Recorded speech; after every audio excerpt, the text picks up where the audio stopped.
अब हम लोग स्टार्ट करने जा रहे हैं स्टूडेंट। अभी तक कौन सा आइसोमर आप लोग पढ़ रहे थे? स्ट्रक्चरल, करेक्ट ना? यस, टॉटोमर में भी कौन सा? Structural, correct. अब आते हैं स्टीरियो में। हेडिंग बनाइएगा, स्टीरियो आइसोमरिज्म।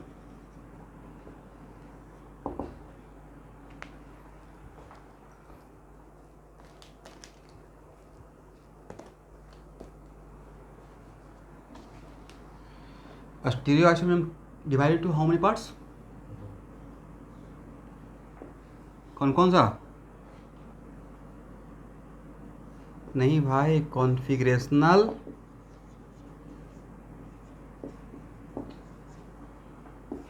करेक्ट। भूल गए आप लोग? Configurational and configuration. तो पहले इन दोनों का डिफरेंस देख लेते हैं, तो फिर आगे बढ़ते हैं, राइट?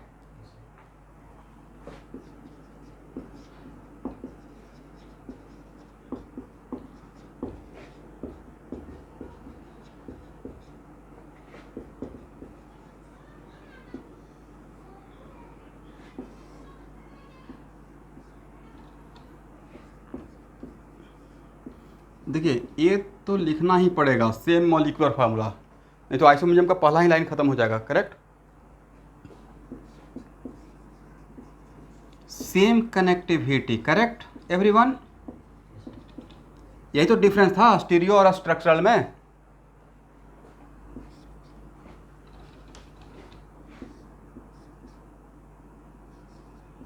बट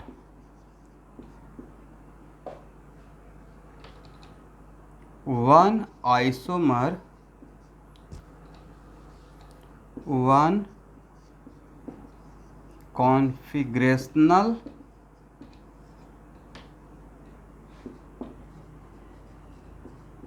isomer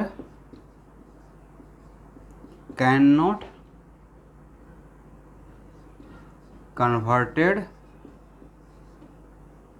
interconverted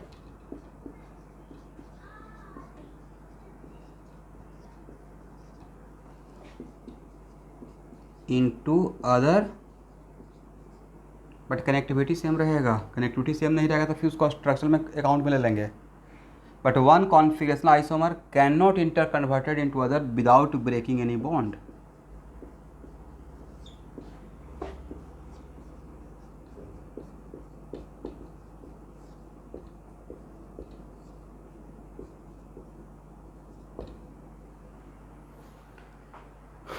ठीक है, इसको कनेक्टिविटी सेम रहेगा, बट एक कॉन्फ़िगरेशन को दूसरे कॉन्फ़िगरेशन में कन्वर्ट करने के लिए डैम से एटलीस्ट वन बॉन्ड को ब्रेक करना पड़ेगा, ठीक है ना?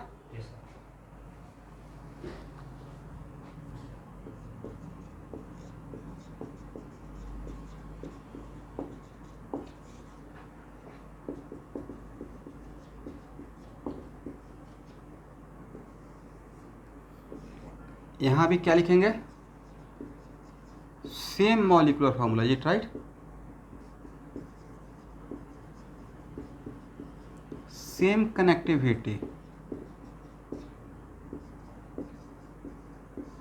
But one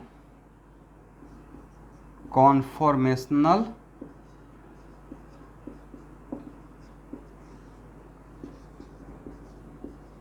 can be converted into other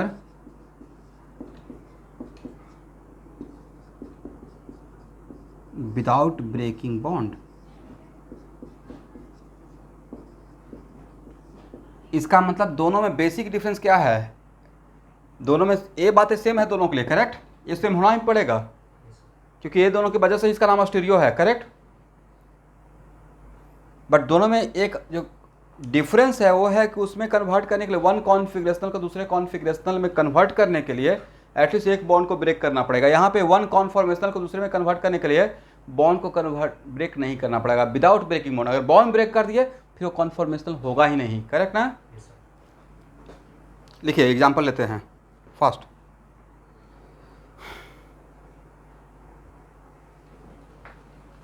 हो गया।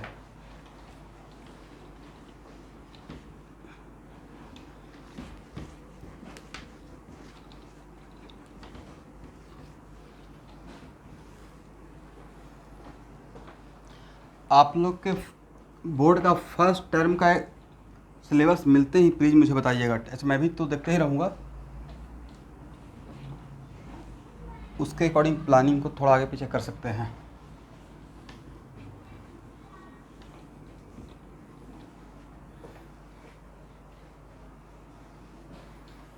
और आप में से जिसको भी कंप्यूटर पढ़ना रहेगा वो भी एक दिन मैं कंबाइंड दोनों जब बैच रहेगा साथ में पूछ लूँगा। ऐसे वो मेरा लुकआउट नहीं है, बट जस्ट ऐसे ही। चलिए यहाँ देखिए,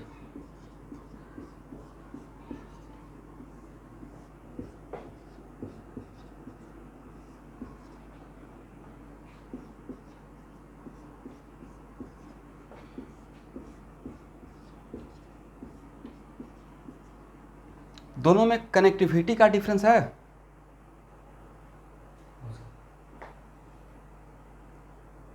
कनेक्टिविटी देखिए तो इस कार्बन पे देखिए 1 मिथाइल 1 हाइड्रोजन, इस कार्बन पे भी 1 मिथाइल 1 हाइड्रोजन, इस कार्बन पे 1 मिथाइल 1 हाइड्रोजन, इस कार्बन पे भी 1 methyl 1 hydrogen, right. But open chain में सिंगल बॉन्ड के अबाउट रोटेशन फ्री है, बट क्या डबल बॉन्ड के अबाउट आप रोटेशन ले सकते हैं? और यहाँ से यहाँ आना है, यहाँ से यहाँ आना है। आपको ना, मैं इतना तो सब लोग को पता होगा कि सीस है, ट्रांस है,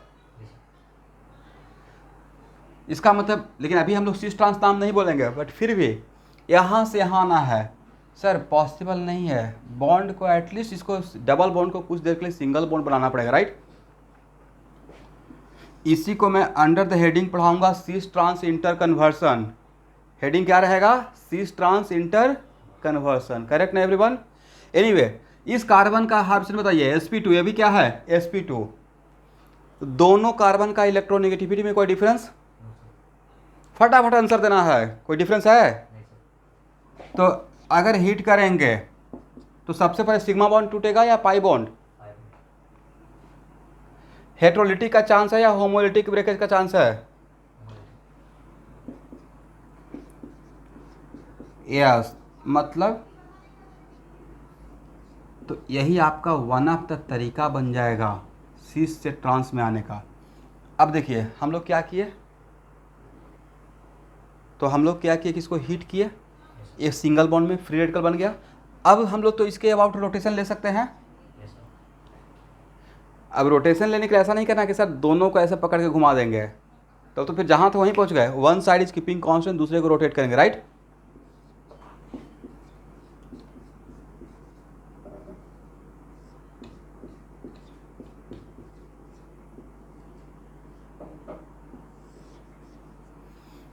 देखिए क्वेश्चन ऐसा रहेगा ना शुभांकर कि बोलेगा सीस लिया हुआ है सब, इसको इस मिक्सचर को थोड़ा हीट किए तो मिक्सचर में क्या कितना रहेगा, तो मिक्सचर में फिर सीस भी रहेगा और ट्रांस भी रहेगा, राइट। वजह this is the mechanism, correct ना। अगर यहाँ पे बाद में इसी को सब क्यों जाएगा, तो भाई क्यों जाएगा का रीज़न ये है कि ये हो सकता है लेस स्टेबल हो या मोर स्टेबल हो, और आपने ऐसा फैसिलिटी प्रोवाइड कर दिया कि इसका स्टेबिलिटी ज़्यादा हो जाए, करेक्ट। एनीवे, अब यहाँ से यहाँ अब थोड़ा यहाँ ये आपस में जो काम था होना हो गया, राइट। अब इसके बीच में आपस में बॉन्ड बन जाएगा, तो यहाँ तक आ गए। इसका मतलब यहाँ से मेरा सिर्फ समझाना था कि यहाँ से यहाँ तक अगर आना है, मैंने आपको यही बोल दिया कि मुझे यहाँ से यहाँ आना है, तो भाई डबल बॉन्ड रखते हुए नहीं आ सकते थे। वजह ओपन चेन में डबल बॉन्ड के बाद रोटेशन पॉसिबल नहीं है, तो एटलीस्ट यहाँ से यहाँ तक आने के लिए आपको एक बॉन्ड ब्रेक करना पड़ा। वो बॉन्ड सिग्मा भी हो सकता है, पाई भी हो सकता है, यहाँ पे वो बॉन्ड पाई बॉन्ड था, राइट। इसका मतलब है, और दोनों में कनेक्टिविटी का डिफरेंस भी नहीं था। इसका मतलब इन दोनों को क्या बोला जाए, कॉन्फॉर्मेशनल या कॉन्फिगरेशनल, बोथ आर कॉन्फिगरेशनल, समझ गए।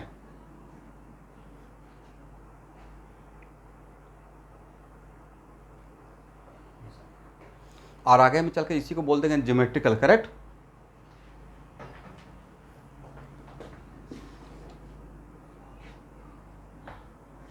इसका मतलब both are the example of. अब यहाँ देखिए एवरीवन, ओपन चेन में सिंगल बॉन्ड के अबाउट रोटेशन पॉसिबल है, इज इट राइट?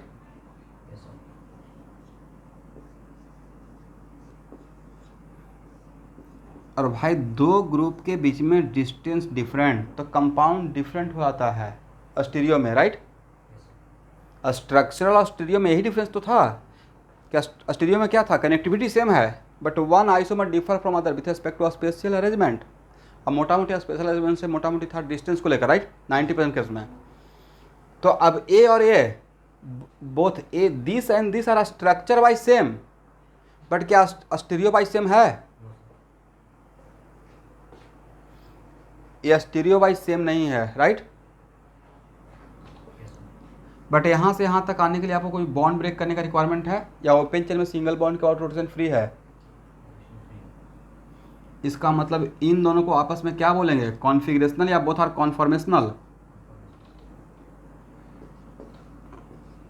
तो क्लियर कट डिवीजन पता चल गया कि what the difference between configurational and conformational? Both are conformational.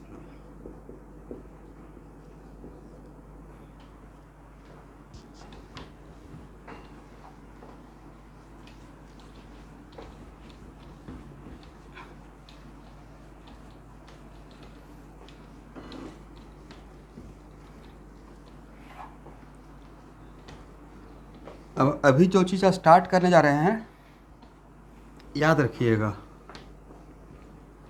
अगर जो आज क्लास छोड़ दिए हैं वो अगर वीडियो देख कर कवर कर लिए, बहुत अच्छी बात है। वीडियो देख कर कवर नहीं किया तो अगला 5-6 क्लास आइसोमेरिज्म तक मेरे पीछे भागते रहेंगे। बहुत छोटा बात है, बट ज्योमेट्रिकल में उसका एप्लीकेशन थोड़ा रहेगा। अब पूरा ऑप्टिकल आइसोमेरिज्म उसी पे बेस्ड रहेगा।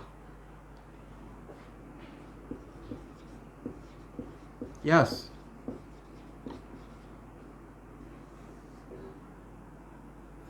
इसमें मैंने ब्रेकेज कहाँ बोला? मैंने बोला कि विदाउट ब्रेकिंग ये इसमें बस इसके आउट रोटेशन हो गया। यही तो चाहिए था कॉन्फॉर्मेशनल होने के लिए, राइट? रोटेशन होता है निरंजन, ओपन चेन में सिंगल बॉन्ड के आउट रोटेशन होता है। अगर रोटेशन नहीं होता तो कॉन्फॉर्मेशनल आइसोमेरिज्म ही नहीं होता, राइट? हाँ, रोटेशन होता है, ठीक है। एक्चुअली ये ऐसे है, यहाँ पे क्लोरीन है और यहाँ पे क्लोरीन है, तो एक्चुअल में आप इसको ऐसे भी समझ सकते हैं कि कोई यहाँ पे लोहे का वायर है, यहाँ पे डिस्क लगा हुआ है, तो थोड़ा सा इसको कुछ अगर ऐसे घुमा कर छोड़ दीजिएगा तो इसके बाद घूमते रहेगा, नहीं ऐसे ऐसे करते रहेगा, करेक्ट? अभी दूसरी बात है कि सर ये स्टेबल स्टेट में आकर रुक जाएगा, नो डाउट, मैं भी एग्री कर रहा हूँ, बट रोटेशन तो फ्री है ना। इस रोटेशन करने के लिए क्या इसको इस बॉन्ड को ब्रेक करने का रिक्वायरमेंट है सिंगल बॉन्ड में, या ये ऐसे रोटेशन कर सकता है? अगर रोटेशन करेगा तो इसके बीच का डिस्टेंस चेंज होगा, राइट? तो भाई 0 से 1 डिग्री के बीच में भी कम से कम तो इनफाइनाइट नंबर होता है 0 से 1 के बीच में, करेक्ट ना? इसका मतलब यहाँ से यहाँ तक के बीच में कितना कंपाउंड रहेगा? सर डिस्टेंस फैक्टर्स के वजह से देखिएगा तो इनफाइनाइट कंपाउंड होगा, इज इट राइट? बट आपको भी पता है कि इनफाइनाइट हम लोग को नहीं पढ़ना है, उसमें से जो वेरी फ्यू जो इंपॉर्टेंट है। अब लिखिए सीक्वेंस रूल।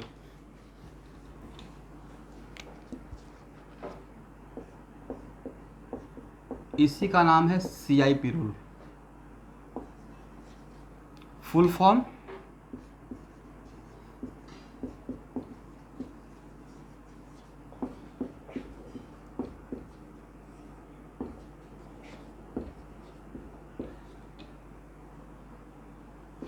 पढ़िए तो क्या लिखे हैं?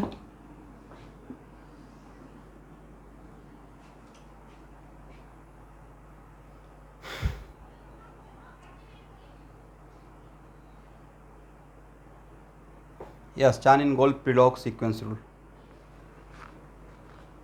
इससे हम लोग किसी भी ग्रुप का प्रायोरिटी निकालेंगे, और वो प्रायोरिटी हम लोग को ऑप्टिकल आइसोमेरिज्म में, जैसे ऑप्टिकल आइसोमेरिज्म में चार किसी भी कंपाउंड का किसी दो ग्रुप का किसका प्रायोरिटी ज़्यादा है, किसका कम है, किसका प्रायोरिटी सबसे हाईएस्ट है, किसका सेकंड हाईएस्ट है, किसका थर्ड हाईएस्ट है, ये निकालना है उसको स्टडी करने के लिए।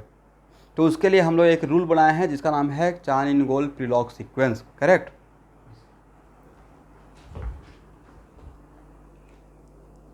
बहुत इंपॉर्टेंट है, इसके बिना पूरा ऑप्टिकल आइसोमेरिज्म समझ में नहीं आएगा।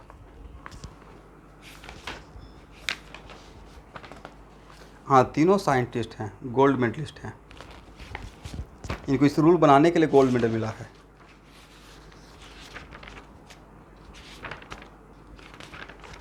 और सबसे बड़ा बात, सर हम लोग का सिलेबस का पार्ट है, ये उससे बड़ा इंपॉर्टेंट बात है। अभी तो मेनली तो हम लोग इसी के पीछे भाग रहे हैं ना कि बस किसी तरीके से मार्क्स आ जाए।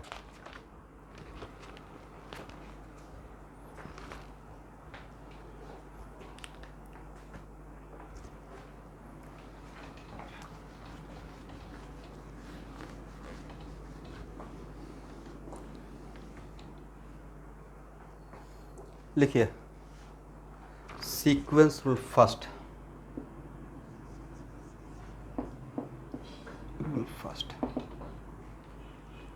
that group or atom will be of higher priority, that group or atom will be of higher priority in which first atom is of higher atomic number, in which first atom is of higher atomic number,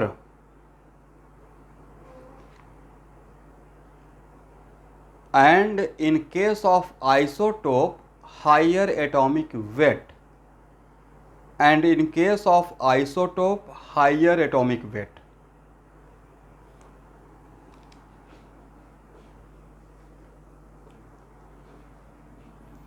फिर से पढ़ी तो मैंने क्या लिखवाया, देखिए actually मैं अपना डेस्कटॉप पे देख रहा हूँ तो थोड़ा मेरा वीडियो ब्लर है, इसलिए मैं बार बार उधर देख रहा हूँ।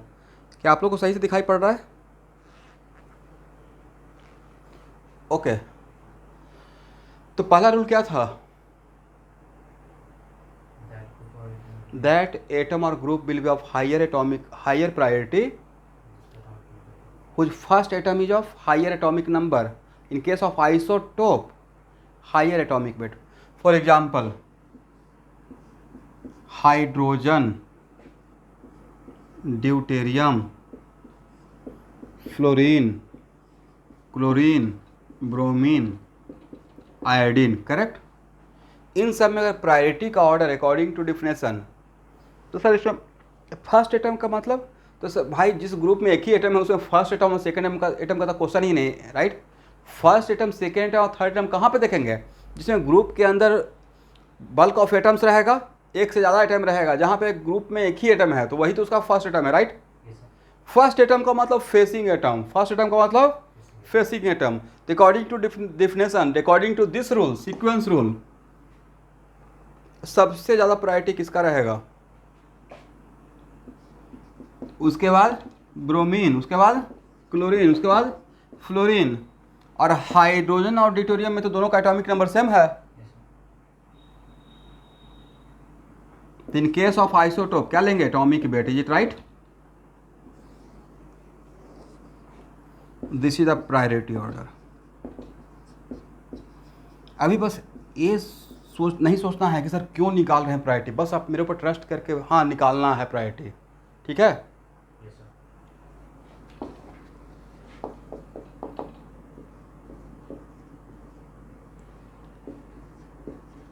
चलिए इस एग्जाम्पल में CH3 का फर्स्ट एटम, कार्बन OH का फर्स्ट एटम, ऑक्सीजन, तो फर्स्ट एटम में किसका एटॉमिक नंबर ज़्यादा है? तो OH का प्रायोरिटी ज़्यादा रहेगा, करेक्ट ना।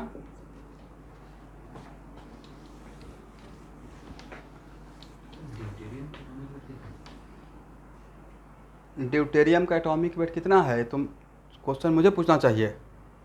ड्यूटेरियम में एक प्रोटॉन है, एक न्यूट्रॉन है, इज इट राइट? एक प्रोटॉन है, एक न्यूट्रॉन रहेगा और दोनों का ऑलमोस्ट मास 1 mu के बराबर, तो 2 हो जाएगा, करेक्ट।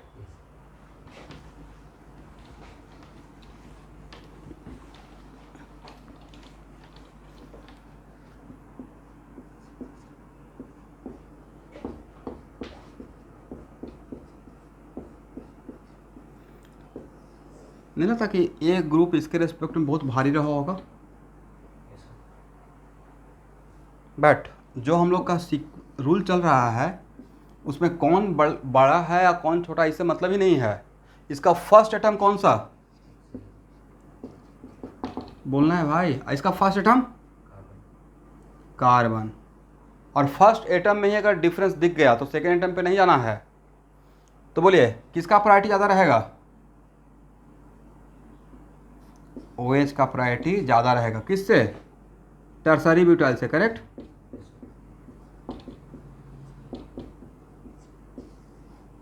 यहां तक आइए, फास्ट हो गया।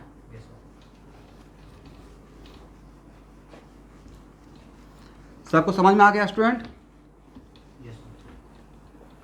क्योंकि अगला 5 क्लास इसी के आसपास घूमते रहेंगे। ऑप्टिकल आइसोमेरिज्म तो डिट्टो, टोटल ऑप्टिकल आइसोमेरिज्म इसके आसपास ही घूमेगा।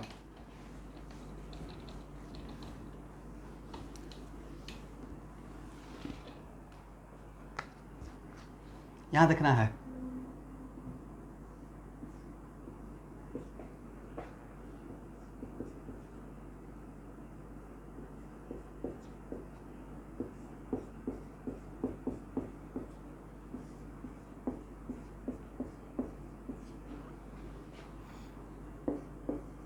फर्स्ट एटम बताइए तो कौन है और कितना है? और फर्स्ट एटम यहाँ पे एक ही है, राइट? फर्स्ट एटम तो एक ही है ना, दिस वन आर मेड। इस टॉपिक में जो भी फर्स्ट एटम से अटैच रहेगा उसको सेकेंड एटम बोलेंगे। यहाँ पे सेकेंड एटम का डिफिनेशन क्या रहेगा? Those atom which attach with first atom, right?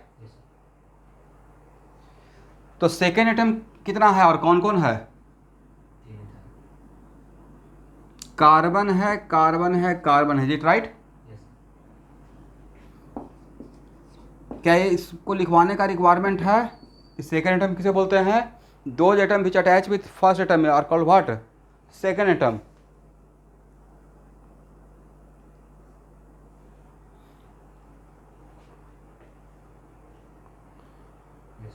और जो सेकेंड एटम से अटैच रहेगा उसको क्या बोलिएगा? Third atom. तो यहाँ पे थर्ड एटम कौन है? थर्ड एटम कौन है? इस थर्ड एटम कितना है वो तो काउंट कीजिए। तो मतलब थर्ड एटम 9 है शायद, राइट? भाई ये भी तो इस सेकेंड एटम से कौन कौन अटैच था? ये भी सेकेंड एटम, ये भी सेकेंड एटम, ये भी सेकेंड एटम, राइट? तो इसका भी तो थर्ड एटम रहेगा, इसका भी थर्ड एटम रहेगा, इसका भी थर्ड एटम रहेगा, करेक्ट बोल रहा हूँ? तो थर्ड एटम रहेगा hydrogen, hydrogen, hydrogen, hydrogen, hydrogen और हाइड्रोजन। 6 हाइड्रोजन। हेलो, हाँ हाँ हाँ, नहीं क्लास ले रहे हैं।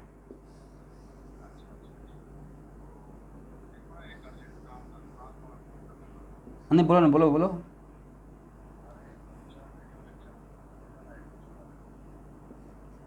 ओ ओके ओके, तो एक काम करो ना, कुणाल भेज देगा खाली उसको। हाँ हाँ, वो पूरा कोई एक टॉपिक का प्लेलिस्ट ही बोल दो कि दे देगा। ओके ठीक है।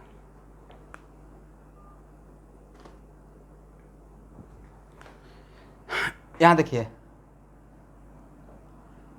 तो यहाँ पे hydrogen, hydrogen, hydrogen, hydrogen, hydrogen, hydrogen, 6 hydrogen हो गया, 3 कार्बन। तो यहाँ पे थर्ड एटम कितना हो गया? 9। मैं नहीं बोल रहा हूँ कि ऑलवेज थर्ड एटम 9 मिलेगा। इस एग्जाम्पल में थर्ड एटम कोई पूछेगा तो आप 9 बोलना है, राइट? मतलब इतना तो पता चल गया कि what the meaning of first atom, what the meaning of second atom and what the meaning of third atom. Yes. अब सीक्वेंस रूल सेकंड लिखिए, रूल सेकंड।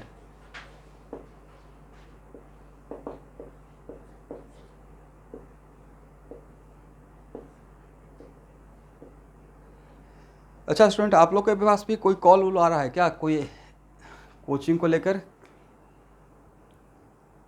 मेरे यहाँ ज्वाइन कर लीजिए, something like.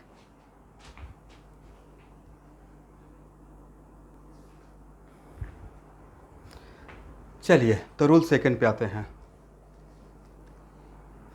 If more than one group have the same first atom, if more than one group have the same first atom,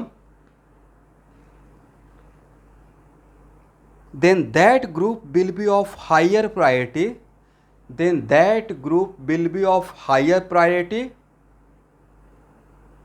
in which second atom is of higher atomic number, in which second atom is of higher atomic number.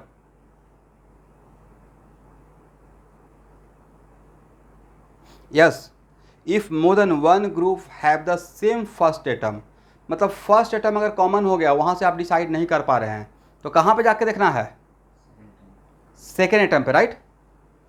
If more than one group have the same first atom, then that group will be of higher priority in which second atom is of higher atomic number, correct?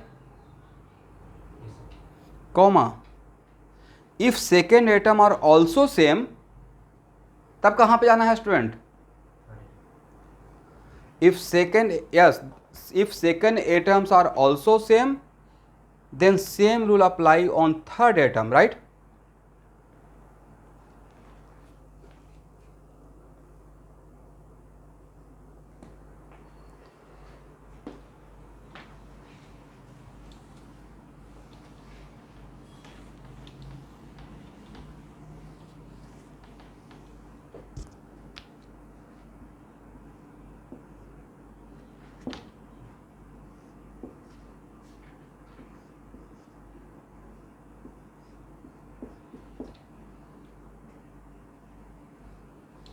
कहने का sense ये हो गया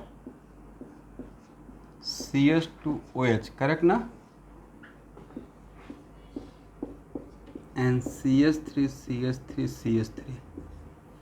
देखिए तो इन दोनों group का priority निकालना है। फर्स्ट एटम क्या है दोनों का? Carbon carbon, correct? तो क्या यहां से डिसाइड कर पाएंगे? सेकेंड एटम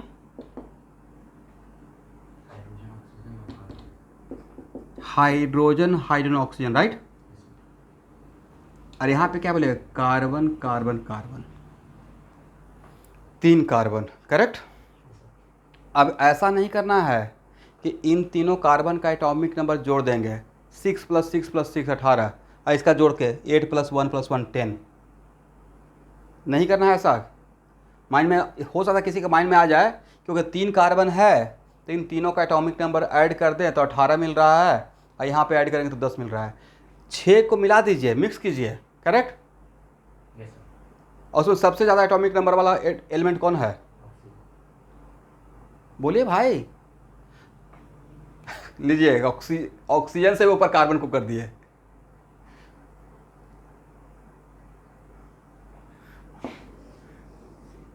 इन 6 को मिला दीजिए, मिक्स हो गया।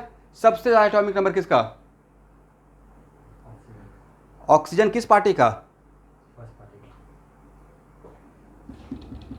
इसका है, राइट? मतलब इसका प्रायोरिटी ज़्यादा रहेगा, करेक्ट?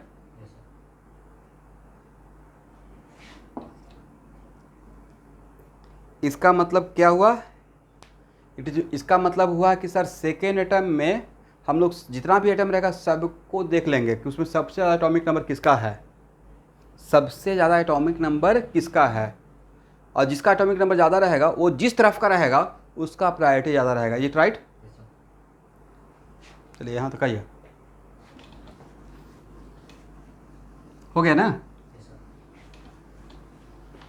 इसका मतलब यहाँ पे सम नहीं करना था, एक लाइन लिख लीजिए, नहीं तो हो सकता कि बाद में भूल जाइएगा। लिखिए तो, A group can have more than one second atom. A group can have more than one second atom. A group can have more than one second atom. In such cases, sum of atomic number of all second atom is not considered. In such cases, sum of atomic numbers of all second atom is not considered.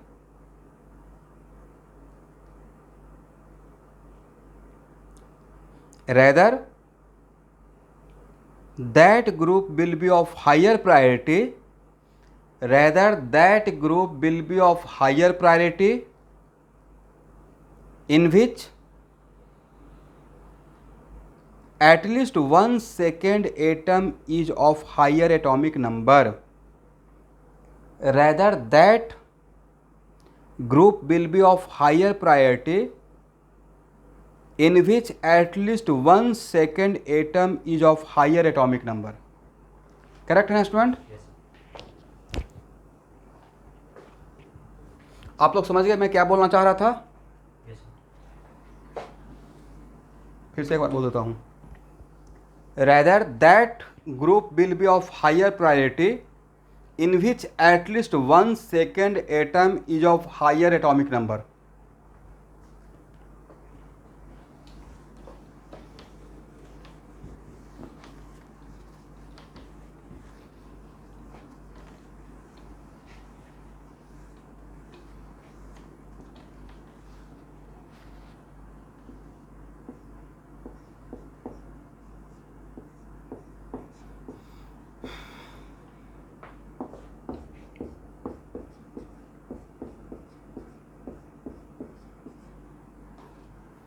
चलिए ए और B में priority का order निकालना है.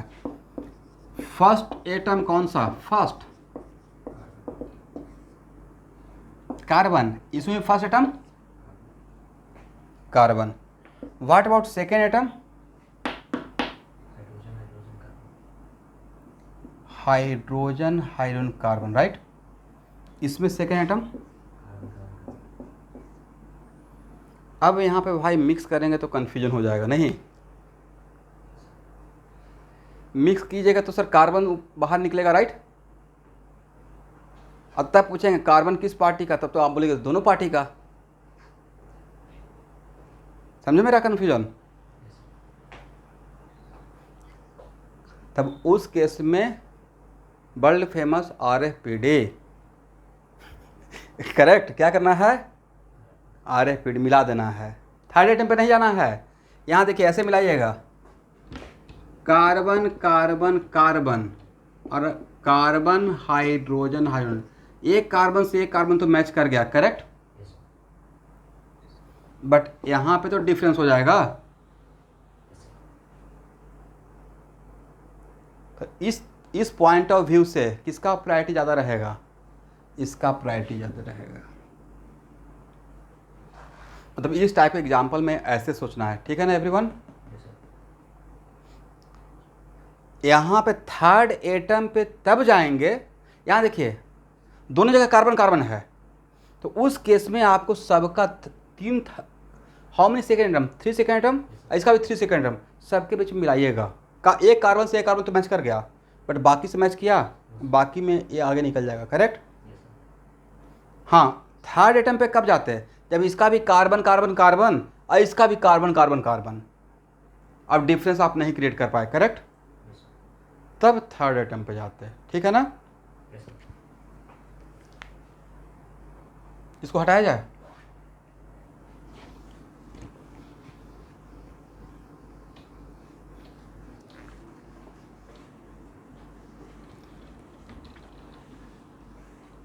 याद है आप लोग को डिग्री निकालने के लिए एक तरीका बताए थे. बोले थे कि इसका भी कहीं और भी जगह यूज हो आएगा. आज जो मैं पढ़ा रहा हूँ डीके से है.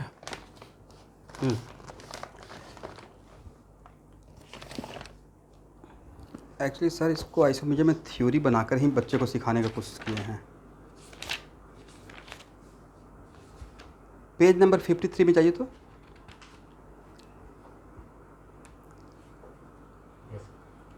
हो गया ना स्टूडेंट? हाँ. Page number 53.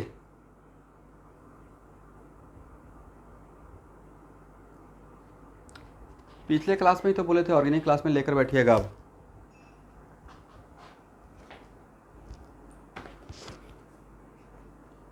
क्वेश्चन नंबर 179 है ना इस पे क्वेश्चन?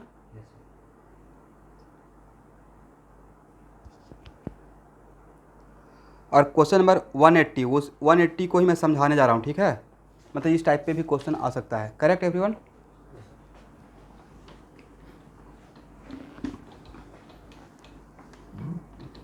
यहाँ देखिए, it is very important to note that sequence rule से प्रायोरिटी निकालने के लिए अगर दो एटम के बीच में डबल बॉन्ड रहेगा तो वहाँ पे पाई बॉन्ड ब्रेक करना है।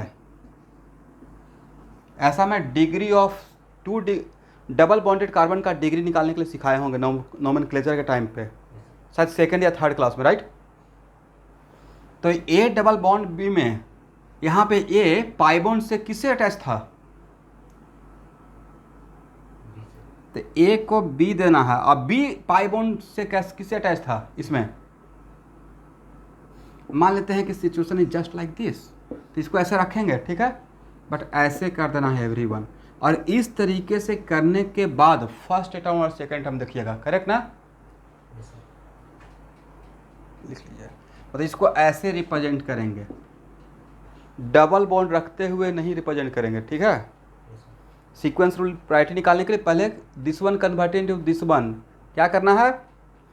ए पाई बॉन्ड से किससे अटैच था? बी से। तो ए जिससे अटैच रहेगा तो ए को वही देंगे बी। ए को क्या देंगे? बी। बी को क्या देंगे? तो बी पाई बॉन्ड से किससे अटैच है? ए से, तो बी को ए देना है, राइट? इसका मतलब है यस। बहुत आसान है, इसका आंसर आपके पास ही है। मतलब अगर ए डबल बॉन्ड बी रहेगा और इस ग्रुप का किसी दूसरे के साथ कंपेयर करने के लिए, प्रायोरिटी निकालने के लिए, इसको पाई बॉन्ड को हटाकर सोचना है। किसको हटाकर सोचना है? पाई बॉन्ड को। तो पाई बॉन्ड को हटाएंगे तो सर सिंगल बॉन्ड बन जाएगा। तो अब यहाँ पे कितना पाई बॉन्ड, यहाँ से आपको कितना पाई बॉन्ड है बताइए? ए कितना पाई बॉन्ड बनाए हुए है? 1 पाई बॉन्ड। अब वो पाई बॉन्ड किसके साथ है? ऑब्वियस सी बात है, ए और बी की जो डबल बॉन्ड है तो पाई बॉन्ड सी के साथ रहेगा या बी के साथ ही रहेगा। ये बात बोलने में अगर 1 घंटा ले लीजिएगा तो 2 घंटा में तो 2 ही बात हो पाएगा। ए पाई बॉन्ड किसके साथ बनाया है? बी के साथ। तो इसको पाई बॉन्ड को ब्रेक करके ए को बी देना है, जिसके साथ ये पाई बॉन्ड बनाएगा वही इसको दे देना है, राइट? इसमें नहीं समझने वाला बात ये नहीं, इसमें तो ये क्वेश्चन है ही नहीं कि क्यों और कैसे है, ऐसा रूल है, राइट? तो ए को क्या देना है बोलिए? तो बी को क्या देना है? क्यों सर? बी पाई बॉन्ड ए के साथ बनाए हुए था, राइट? इतना आसान था। कभी कभी आसान बातें थोड़ा सा क्लिक नहीं करता। यहां देखिए, चलिए इसी के एग्जांपल को लेते हैं, ठीक है स्टूडेंट? एल्डिहाइड को किसी के साथ कंपेयर करना है फॉर फाइंडिंग द प्रायोरिटी। तो किसको हटाना है? पाई बॉन्ड को। बताइए सवाल क्या करें? तो सर पाई बॉन्ड हटा दीजिए, राइट? हटा दिए। कार्बन को क्या दें? ऑक्सीजन। ऑक्सीजन को क्या दें? कार्बन। ये बात बहुत टफ था। आपने मजाक मजाक में क्वेश्चन नंबर 180 बना लिया। यही तो क्वेश्चन नंबर 180 है, पेज नंबर 53 का, राइट?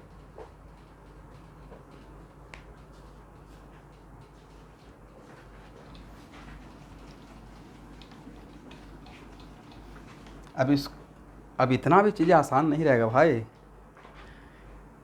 इसी बात की वजह से 2016 में कभी कभी होता है ना कि कभी कभी चीज़ें आसान है तो इतना ना खुश हो गए कि उल्टा पुल्टा करके आ गए।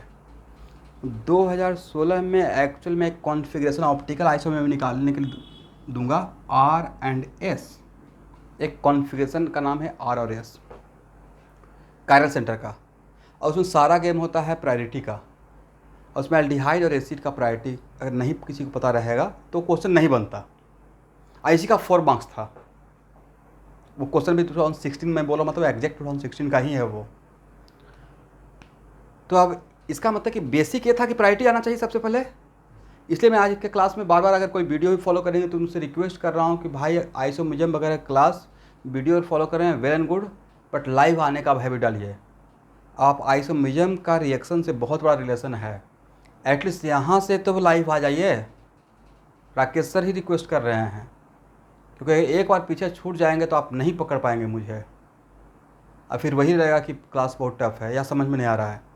जो स्टूडेंट एक एक क्लास लाइव आ रहे हैं, जो भी लाइव अभी तक मेरे साथ रहे हैं, क्या प्रॉब्लम हो रहा है समझने में? ऑर्गेनिक साथ में चल रहे हैं ना, मैं अपना साथ में चल रहे हैं, लेकिन जो बीच में क्लास छोड़ दिए, जो हेयर एंड देयर फ्लाई कर रहे हैं, तो भाई ये कष्ट तो करना पड़ेगा। जब टीचर कष्ट कर रहा है तो स्टूडेंट को तो उससे ज़्यादा कष्ट करना है।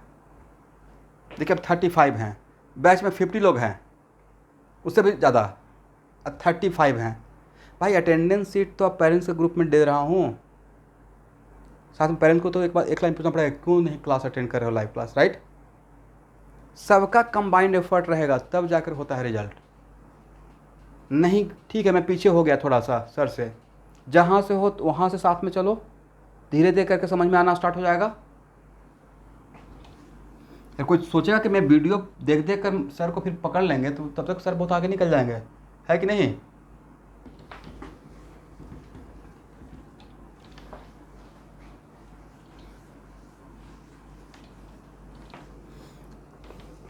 इन सब बातों की वजह से ही मैं बोलता हूँ कि रेस में जब फर्स्ट टाइम जब होता है ना, जब देखते नहीं एथलीट्स को, जब दौड़ के लिए सब एक लाइन में रहता है, राइट?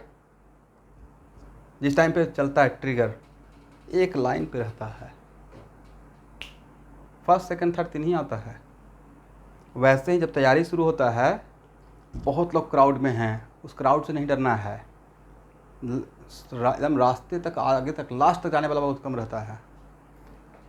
कुछ लोग या तो यहाँ से हार जाता है, मेंटली हिम्मत हार जाता है, किसी को बोलता नहीं लेकिन अंदर से रहता है नहीं चलो अगला साल देखेंगे। भाई अगला साल भी उसी का होता है ड्रॉप देने के बाद, जो कंटिन्यूस 2 साल पढ़ा है, लगा रहा है, थोड़ा बहुत इफेन बैठ के वैसे नहीं हुआ है। एनीवे, तो ये सब तो डेली चलते रहेगा कहानी। हम लोग का भी विदाउट वेस्टिंग टाइम अल्डिहाइड और एसिड में प्रायोरिटी का ऑर्डर बताइए, किसका प्रायोरिटी ज़्यादा है? तो डायरेक्ट निकाल लेंगे या पहले पाई बॉन्ड को ख़त्म करेंगे? अब पाई बॉन्ड को कन्वर्ट करने अलग करने का तरीका ये है,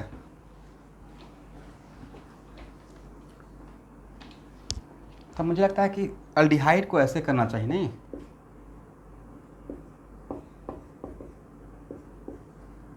सही किया?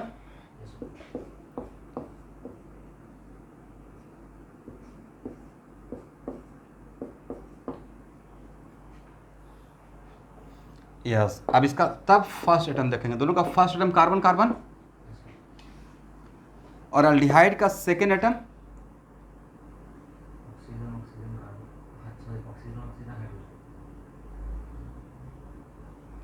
ऑक्सीजन ऑक्सीजन हाइड्रोजन, बट इसका ऑक्सीजन ऑक्सीजन ऑक्सीजन, यहाँ तो यहाँ मिल गया, ये भी मिल गया, बट यहाँ पे डिफरेंस हो गया, राइट? इसका मतलब इसका प्रायोरिटी ज़्यादा रहेगा, नहीं?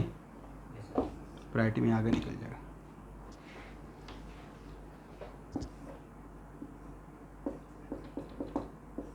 इसका मतलब कहीं भी एसिड और अल्डिहाइड में प्रायोरिटी का अगर मुझे रिक्वायरमेंट होगा, आप लोग निकाल पाएंगे?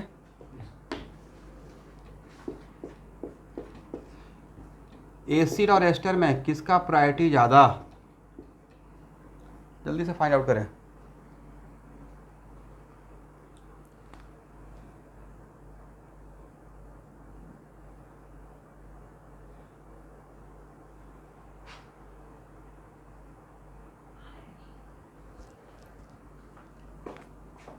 मुझे लगता है कि अब एस्टर आगे निकल जाएगा।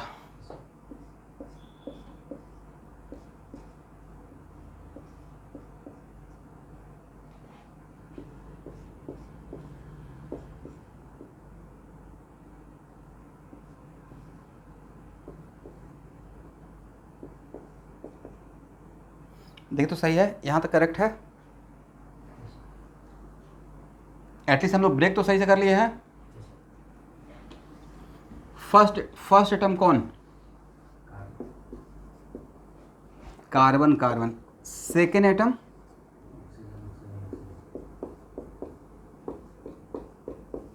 तो तो क्या यहाँ पे सेकेंड एटम डिसाइड कर पा रहा है? थर्ड एटम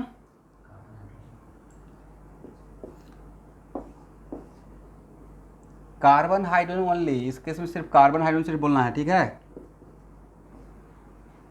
कार्बन, अच्छा इसमें carbon carbon, very good, carbon यहाँ पे तो एस्टर है तो कार्बन रहेगा ही रहेगा, करेक्ट, वेरी गुड। तो सर कार्बन कार्बन तो मैच कर गया, बट ये आगे निकल गया, करेक्ट। एस्टर का प्रायोरिटी ज़्यादा रहेगा। किसी को डाउट?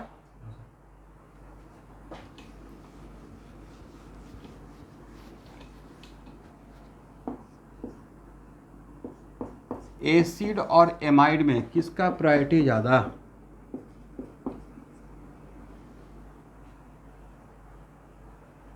कोशिश कीजिए, मुझे लगता है किसका ज़्यादा होना चाहिए। देखिए तो एक बार चेक कर लीजिए लर्निंग प्रोसेस के लिए।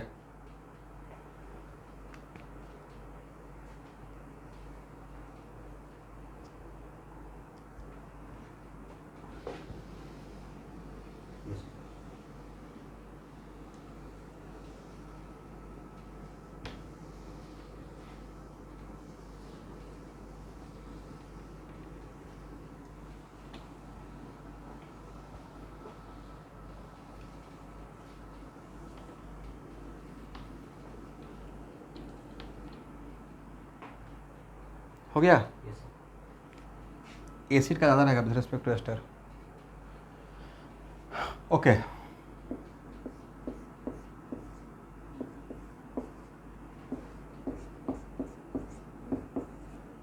अब किसका ज़्यादा?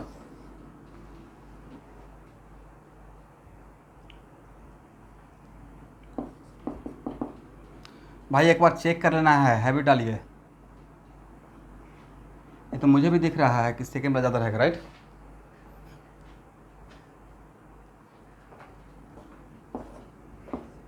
Very good.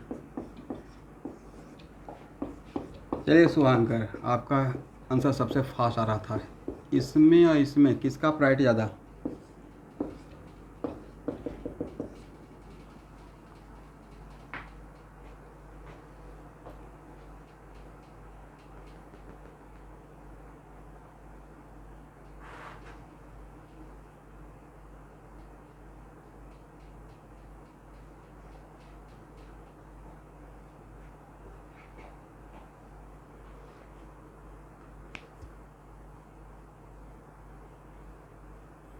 सारे पाई बॉन्ड को हटाना है, और जितना जितना पाई बॉन्ड हटाइएगा उतना, मुझे भी लगता है कि शायद ए का होना चाहिए।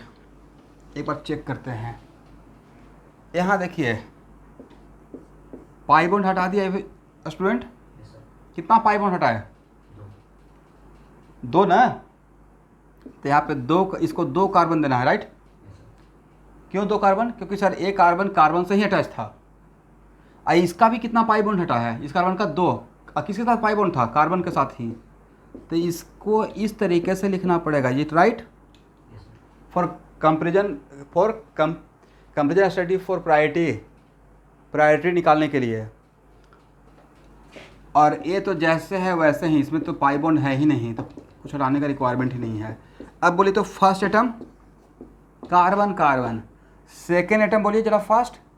Sir carbon carbon carbon carbon carbon carbon, क्या सेकेंड एटम यहाँ पर डिसाइड किया? और जब सेकेंड एटम डिसाइड नहीं करेगा तो थर्ड एटम पे जाएंगे, is it right? Third atom क्या है? इसके पास तो थर्ड एटम है ही नहीं भाई, इसके पास थर्ड एटम नहीं है, राइट। यहाँ पे थर्ड एटम है, इस पे, राइट। नाम बोलिए थर्ड एटम का। इसका third atom sir hydrogen hydrogen hydrogen, 9 hydrogen, right. तो सर इसमें 9 हाइड्रोजन है, इसमें 2 कार्बन 1 हाइड्रोजन है, तो सर कार्बन का तो एटॉमिक नंबर ज़्यादा है, राइट। कार्बन का एटॉमिक नंबर ज़्यादा है, करेक्ट ना। इसका मतलब प्रायोरिटी में कौन आगे निकल जाएगा? इसका प्रायोरिटी ज़्यादा रहेगा। समझ में आया एवरीवन?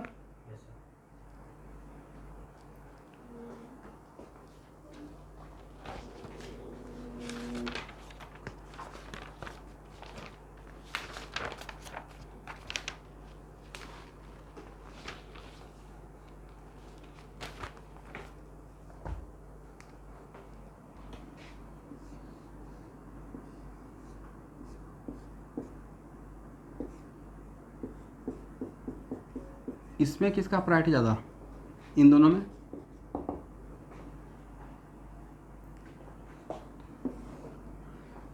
देखिए इसको कैसे कन्वर्ट करना है, ये फिनाइल है ना, आप लोग सिर्फ करेक्ट कीजिएगा कि मैंने कंपेरेबल स्टडी के लिए सही किया या नहीं किया।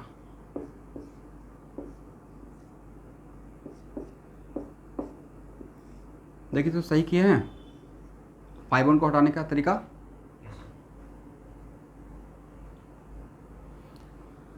इस पाई बॉन्ड को हटाएंगे तो एक कार्बन जिससे अटैच था वो कार्बन था, तो इसको कार्बन दे दिया, राइट।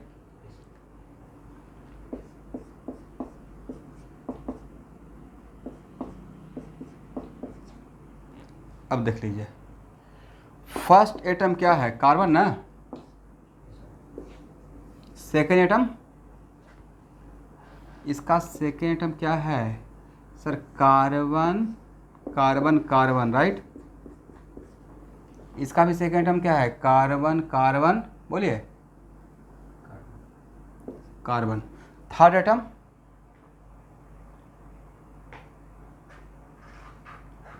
जो सेकेंड एटम से अटैच रहेगा, राइट।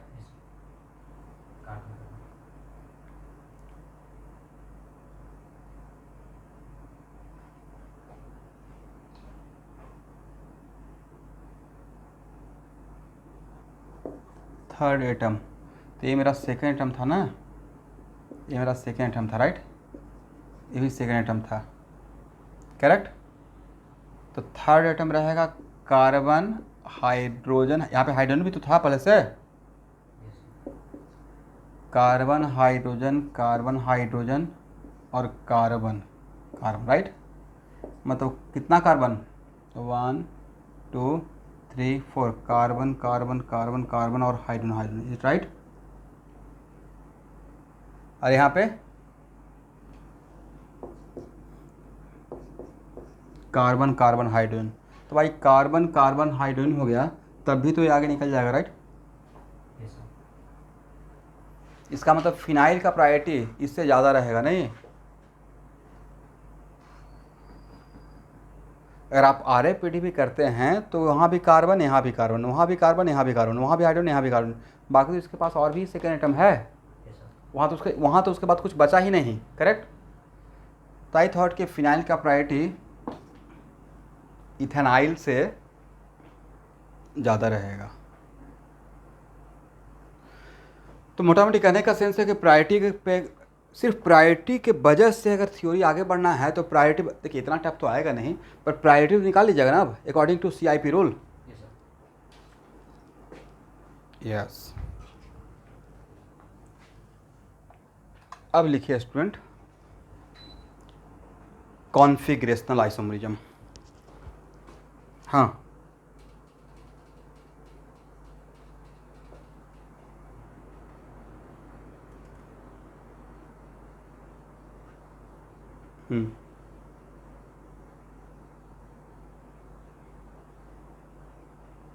वही बात मैंने बोला ना, यहाँ पे देखिए ये बात यहाँ भी था ना, नहीं एक बात तो कॉमन, पहले तो कॉमन दिखाते रहना है, कॉमन दिखा दिए, राइट। ये मैच कर गया, ये मैच कर गया, ये मैच कर गया, यहाँ पे नॉमनिटेबल RAPD नहीं है, उसके जैसा है लेकिन नॉट एग्जैक्टली दैट वन, ठीक है। तो ये तो एटलीस्ट हम लोग पहले कोशिश कर रहे हैं कि शायद सेम है, ये तो खत्म हो गया, इसके बाद तो इसके पास बचा हुआ रह गया, वही आपका क्वेश्चन था, राइट। चलिए अब लिखिए कॉन्फिगरेशनल आइसोमरिज्म। CIP रूल समझ में आ गया एवरीवन?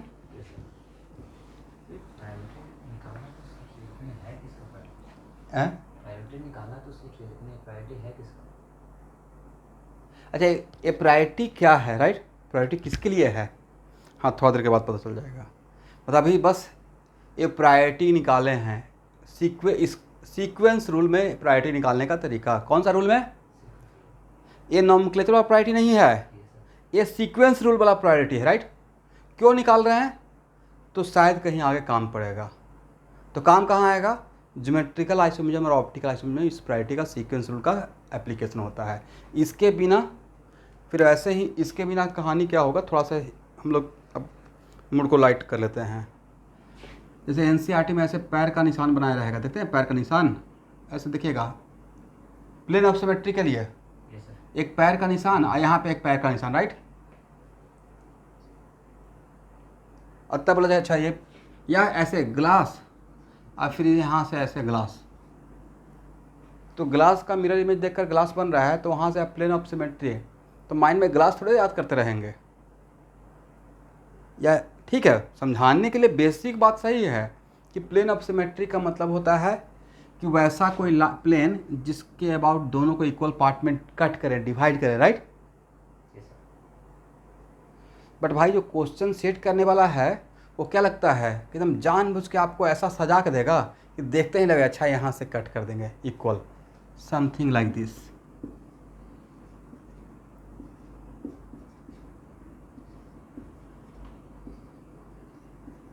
अब तब बोलेंगे एक लाइन बनाई तो जिसके अबाउट इस मॉलिक्यूल को दो इक्वल पार्ट में कट करे, वो तो कोई भी 8th क्लास का बच्चा बोलेगा सर यहाँ से एक प्लेन गुजार दीजिए, बिल्कुल यहाँ पे मिरर लगाइएगा तो इसको मिरर इमेज बनेगा, राइट। OH के सामने OH, H के सामने H और CH3 के सामने CH3। हम प्लेन मिरर का कॉन्सेप्ट भी, जो दूर रहता है वो दूर दिखेगा, राइट। बट ऐसा तो आएगा नहीं एग्जाम में। एग्जाम में आएगा, अगर आ गया तो you are the luckiest person. तो इन सब बातों को समझने के लिए ऑप्टिकल आइसोमेरिज्म में हम लोग क्या पढ़े हैं, CIP rule.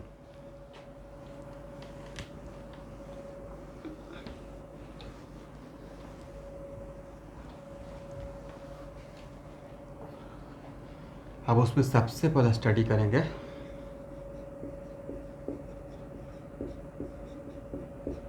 Geometrical isomerism.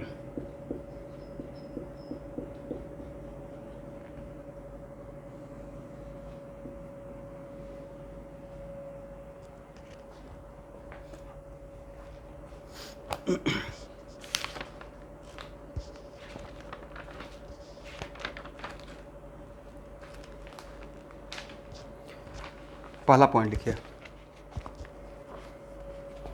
Geometrical isomers are those configurational isomer. Geometrical isomer are those configurational isomer which differ in a spatial arrangement.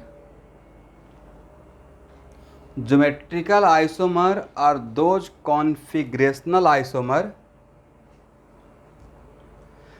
Student configurational दो पार्ट में डिवाइड किए थे। पहले बार जहाँ पे मैं आइसोमेरिज्म शुरू किया होगा वहाँ पे डिवीजन दिखाया होगा, राइट, पहला क्लास में ही, ठीक है। तो configurational divide into two category, geometrical and optical, correct.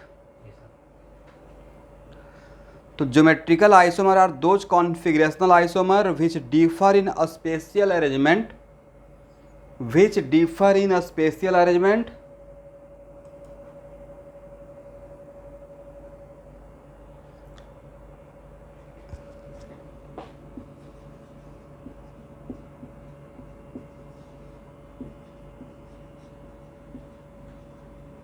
हाँ, इसको डिस्टेंस से मतलब है मोटा मोटी, ये मान लीजिए। विच स्पेशल का हो सकता है स्पेलिंग में गलत लिखा हो तो मिला लीजिएगा एक बार student. Which differ in spatial arrangement of atom और ग्रुप, ऑफ एटम और group about a bond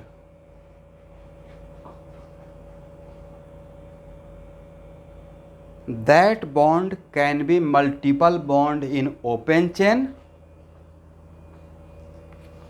that bond can be multiple bond in open chain or single bond in a ring, or single bond in a ring।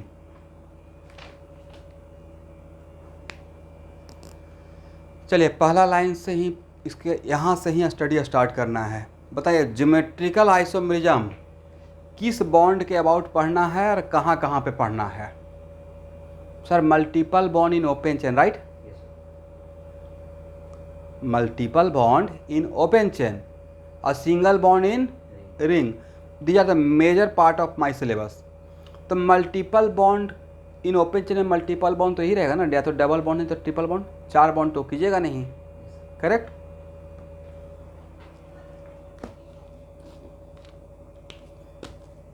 इसका मतलब multiple bond में आ गया, मतलब हम लोग को देखना है कि क्या क्या हो सकता है। मल्टीपल बॉन्ड में हो गया डबल बॉन्ड या ट्रिपल बॉन्ड। मैं अब ओपन चेन, पहले मैं ओपन चेन का पूरा थ्योरी पढ़ लूँगा, तब हम लोग रिंग में आएंगे, ठीक है एवरीवन। अब ओपन चेन में लेके चलते हैं। ओपन चेन में किसके अबाउट हम लोग को कॉन्सेंट्रेट करना है, डबल बॉन्ड या ट्रिपल बॉन्ड। अब भाई डबल बॉन्ड में देखिए ऐसे चीज़ों को समराइज कर लेना चाहिए, कॉम्पैक्ट। डबल बॉन्ड क्या हो सकता है ऑर्गेनिक केमिस्ट्री में, दिमाग दौड़ाइए sir. C double bond C हो सकता है, correct. C double bond O हो सकता है, सी डबल बॉन्ड एन हो सकता है, राइट। और नहीं तो एन डबल बॉन्ड एन हो सकता है, एन डबल बॉन्ड एन होता है, ठीक है, यही हो सकता है। और कुछ दिमाग में आता है?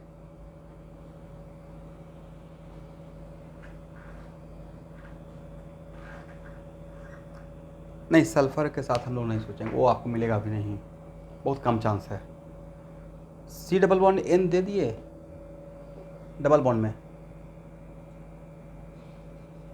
C double bond C double bond O, C double bond N, N double bond N, मतलब डबल बॉन्ड में इतना पे हम लोग को कॉन्सेंट्रेट करना है। अब फिर डिसाइड करना है कहाँ होगा या नहीं होगा। अभी भारतीय condition for geometrical isomer about double bond ये मैंने नहीं लिखा है, राइट। और ट्रिपल बॉन्ड क्या होगा, तो सर ट्रिपल बॉन्ड में मोस्टली तो या तो सी ट्रिपल बॉन्ड सी मिलेगा और नहीं तो सी ट्रिपल बॉन्ड एन मिलेगा, ये राइट। बट याद रखिए कि ज्योमेट्रिकल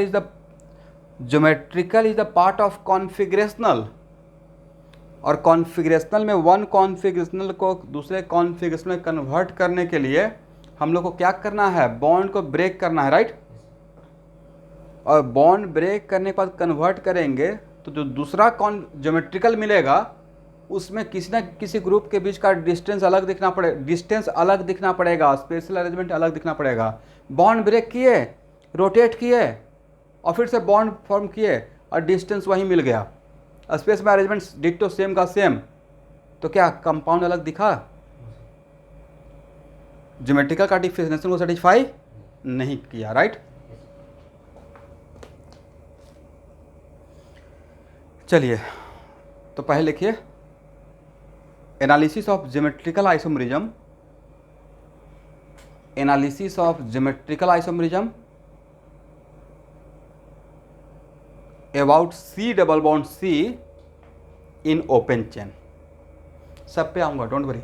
सी double bond C double bond O, C double bond N, N double bond N, correct. ये 4 पे ही 1 बाई 1 आना है।